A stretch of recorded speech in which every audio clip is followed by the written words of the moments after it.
ഒരു കഷ്ണം അങ്ങോട്ട് അടത്തിയെടുത്തിട്ട് അതിങ്ങനെ അങ്ങോട്ട് കടിച്ചു കഴിഞ്ഞാൽ ഇന്ന് നമ്മൾ ഉണ്ടാക്കാൻ പോകുന്ന വേറെ ഒന്നുമല്ല, നല്ല ഹവായിൻ പിസ്സകളിലെ മുടിചൂടാൻ മന്നൻ. അപ്പം ഇതെങ്ങനെ ഉണ്ടാക്കുമെന്ന് നോക്കാം. ആദ്യം നമുക്ക് 2 കപ്പ് ഫ്ലോർ എടുക്കാം, ഓൾ പർപ്പസ് ഫ്ലോർ. അതിലേക്ക് നമുക്ക് ഒരു 2 സ്പൂൺ പഞ്ചസാരയും 2 സ്പൂൺ സോൾട്ടും ആഡ് ചെയ്യാം.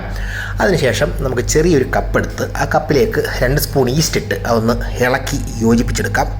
അതുകൂടെ മിക്സ് ചെയ്ത് നമുക്ക് നമ്മുടെ മാവൊന്ന് കുഴച്ച് തുടങ്ങണം. അതിനു മുമ്പായിട്ട് നമുക്ക് 2 ടീസ്പൂൺ സൺഫ്ലവർ ഓയിലിൻ്റെ ആവശ്യമുണ്ട്. നമുക്ക് ഏകദേശം ഒരു 3/4 കപ്പ് വെള്ളം വേണ്ടി വരും ഇതൊന്ന് മിക്സ് ചെയ്ത് മാവ് പരുവാക്കി എടുക്കാനായിട്ട്. അപ്പോൾ അത് നമ്മൾ കുറച്ച് ആഡ് ചെയ്ത് ഇളക്കി ചപ്പാത്തിക്കൊക്കെ മാവ് കുഴച്ചാൽ തന്നെ കുഴച്ച് വെക്കുക. അതിനുശേഷം നമുക്ക് 1 സ്പൂൺ സൺഫ്ലവർ ഓയിൽ കൂടെ അതിൻ്റെ മണ്ടയ്ക്ക് നല്ലപോലെ തേച്ച് പിടിപ്പിച്ച് ഒരു എയർ ടൈറ്റായിട്ടുള്ള കണ്ടെയ്നറിനകത്ത് ഇവനെ അടച്ചു വെക്കാം. നമുക്കൊരു 2-3 മണിക്കൂർ ഇവനെ അടച്ചു വെക്കേണ്ടി വരും. അപ്പോൾ 2-3 മണിക്കൂർക്ക് ശേഷം കാണാം. 3 hours later. നമ്മുടെ മാവ് ഇപ്പം നല്ലപോലെ വീർത്ത് ഈസ്റ്റൊക്കെ വർക്കൗട്ടായിട്ട് സെറ്റായിട്ട് റെഡി ആയിട്ടിരിക്കുക.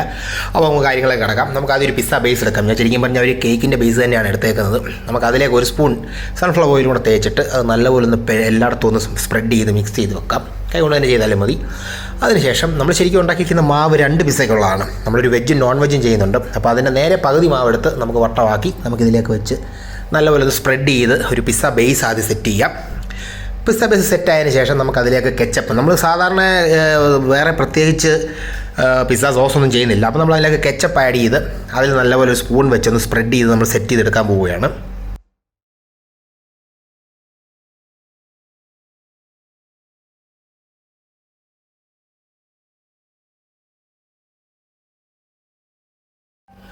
അതോടൊപ്പം തന്നെ കുറച്ച് ചില്ലി സോസ്, ഇത് കാര്യം കൂടെ നമുക്ക് ആഡ് ചെയ്തും സെറ്റ് ചെയ്തെടുക്കാം.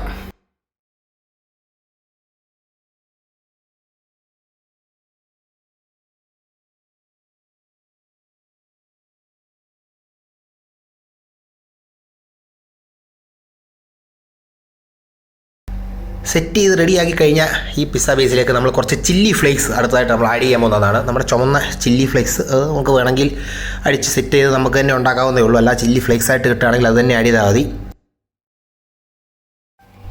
അപ്പം ഹവായിയൻ പിസ്സയിലെ നമ്മുടെ ടോപ്പിങ്സ് എന്തൊക്കെയാണ് നമുക്ക് പരിചയപ്പെടാം. അതിനു മുമ്പായിട്ട് നമുക്ക് അറിയേണ്ട ഒരു കാര്യം, ഹവായിയൻ പിസ്സയാണ് മസ്റ്റായിട്ട് വേണ്ടത് പൈനാപ്പിളാണ്. ആദ്യമേ നമുക്ക് 4-5 കഷ്ണം തക്കാളി വട്ടത്തിലരിഞ്ഞത് നല്ല ഭംഗിയായിട്ടൊന്ന് അടുക്കിയെടുക്കാം. അതിനുശേഷം അതിൻ്റെ പുറത്തേക്ക് ചോപ്പ് ചെയ്ത് വെച്ചിരിക്കുന്ന നമ്മുടെ ക്യാപ്സിക്കം ആഡ് ചെയ്ത് കൊടുക്കാം. അതിനുശേഷം നമുക്ക് കുറച്ച് ചോപ്പ് ചെയ്ത് വെച്ചിരിക്കുന്ന നമ്മുടെ സവാളയും കുറച്ച് ബ്ലാക്ക് ഒലിവ്സും അതുപോലെ തന്നെ നമ്മുടെ പ്രധാന താരമായ പൈനാപ്പിളും ആഡ് ചെയ്ത് കൊടുക്കാം. പിന്നെ ഓപ്ഷണൽ, നോൺ വെജിന് ഓപ്ഷണലാണ് സോസേജ് വെച്ച് നമ്മൾ ഒരെണ്ണം ചെയ്യുന്നുണ്ട്, അല്ലാതെ ഒരെണ്ണം ചെയ്യുന്നുണ്ട്.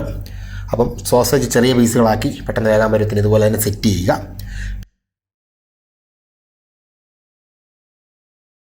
പിന്നെ പ്രധാനമായിട്ട് വേണ്ടത് നമുക്ക് ചീസാണ്. മോസറല്ല ചീസാണ് നമ്മളിവിടെ യൂസ് ചെയ്തേക്കുന്നത്. B generous with it. ഏകദേശം ഈ ഒരു പരുവത്തിൽ കിട്ടും നമുക്ക് നമ്മുടെ ടോപ്പിങ്സ് എല്ലാം വെച്ച് കഴിയുമ്പം 200 ഡിഗ്രി സെൽഷ്യസിൽ പ്രീഹീറ്റ് ചെയ്ത ഓവനിലേക്ക് നമുക്ക് 15 മിനിറ്റ് വെച്ചാണ് നമ്മുടെ പിസ്സ ശരിയാക്കി എടുക്കേണ്ടത്. 15 minutes later. നമ്മുടെ പിസ്സ റെഡി ആയിരിക്കുകയാണ്. ഇത് കണ്ടാൽ തന്നെ ഇതൊന്ന് കഴിക്കാൻ ആർക്കാണ് തോന്നാത്തത്. നമുക്കിവനെ ഒന്ന് നാലായിട്ട് കറക്റ്റ് സ്ലൈസ് ചെയ്ത് നമ്മൾ മുമ്പേ പറഞ്ഞതുപോലെ അതിൻ്റെ കൊള്ളാവ് നോക്കി ഒരു സ്ലൈസ് എടുത്ത് ഒരു കടി കടിച്ചാൽ എൻ്റെ മോനെ ഇത് എവിടെ ചെല്ലുമെന്നറിയാം. സൂപ്പർ. എന്തായാലും നിങ്ങൾക്ക് ഈ പിസ്സ, ഹവായിയൻ പിസ്സ നമ്മളെ ഇഷ്ടപ്പെട്ടെന്ന് വിചാരിക്കുന്നു. ഇഷ്ടപ്പെട്ടെന്നുണ്ടെങ്കിൽ ദയവ് ചെയ്ത് ചാനൽ സബ്സ്ക്രൈബ് ചെയ്യാൻ മറക്കരുത്. ലൈക്ക് അടിക്കണം, ഷെയർ ചെയ്യണം. നിങ്ങളുടെ സുഹൃത്തുക്കളുമായിട്ടും നിങ്ങളുടെ കുടുംബാംഗങ്ങളും എല്ലാം ആയിട്ടും ഇതിനെ പങ്കുവെക്കണം. അപ്പം അടുത്ത വീഡിയോ കാണുന്നവരെ എപ്പോഴും പറയാറുള്ളത് പോലെ തന്നെ ആഡിയോസ്.